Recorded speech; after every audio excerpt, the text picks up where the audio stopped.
Hey guys, what's going on?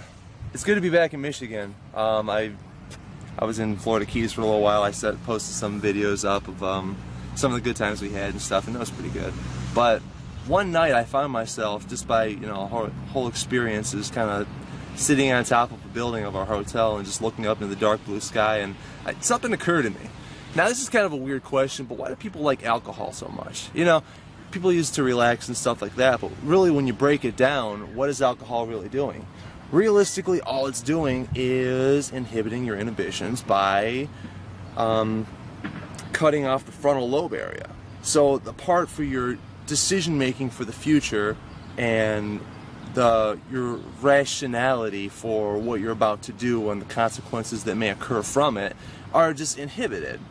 And I think it's very interesting because I can imagine that the reason why a lot of us drink alcohol is because that we may be too uptight and we want to try to relax, which is an interesting approach if you really think of it biologically, or because you're too fearful in some way to be able to express yourself normally. Now, it's really interesting because as I found more and more of my inhibitions going away, I found less and less of an effect from the effects of alcohol.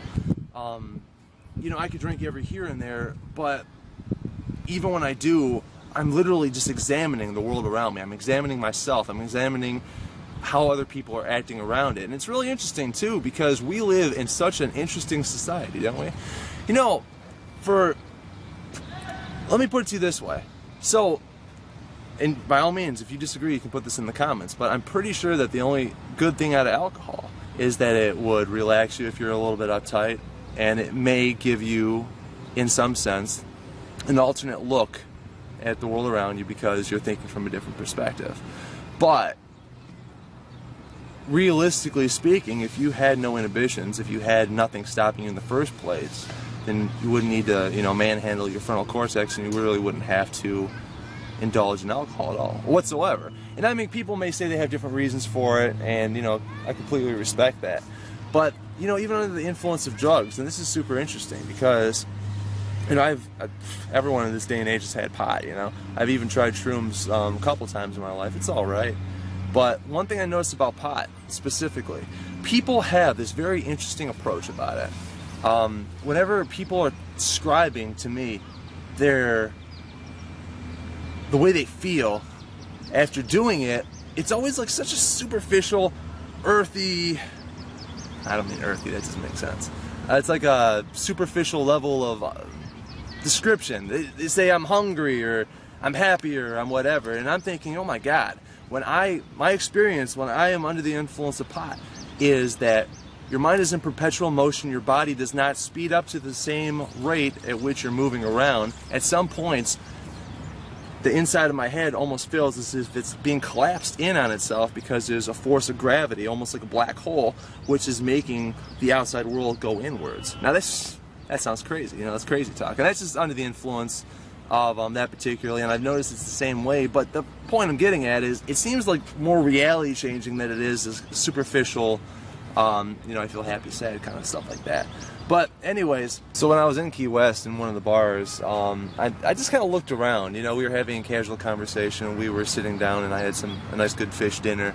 But I was just looking around the way people were interacting, the way people were looking, and the way that, I don't know, the more and more you recognize about the way people act and the way people express themselves through subtle ways, their body language, things like that, the more you start thinking about what are they internally thinking about. It's almost like their mind races out and you can hear it, even though they're not saying anything. You can see the interactions of everyone at the dinner table talking back and forth.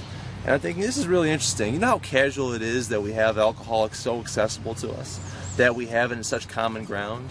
It's a very social type of thing, but literally it's so common and so particularly accessible and so not frowned upon that you'll even have some instances of people who are like, come on, quit being a pussy, you're just, chug this beer or whatever, and you have people competing over it. You have people who particularly have contests, about how much they can drink on their 21st birthday or things like that. Interesting little things, really interesting. You might know the health benefits or health unbenefits, you know, the problems with it. There are a couple benefits of alcohol, but not even necessarily all kinds of alcohol, and all not necessarily that good versus what it is. And you know, there's just drinking a casual beer every single day could have a huge detrimental effects, but that's not what we're really talking about. I'm really interested in the idea that it's so common ground, it's so accessible out there, and it's so understood that, oh, you go to the bar and you drink, you do this, but why? Why do you need alcohol? I'm not saying I'm against it. You know, I've had my fair share before. I understand the effects of it. I understand how it feels. But why? What is your reason for drinking? Is it to just calm down? There's ways to do that just in the mind. You know, you can actually feel the effects of drunkenness surely by being able to be put in a hypnotic state and then experience it. I promise you. Look it up online. Drunk hypnosis, things like that. It's not uncommon. You can do amazing things with your mind if you have the capability, and the capability is only your sheer will, your ability to do it yourself. So that means, technically speaking, to even get into the alcohol state that you might want to get and achieve, you can still do that just by the power of your mind. It's really interesting. That's all I got for you now.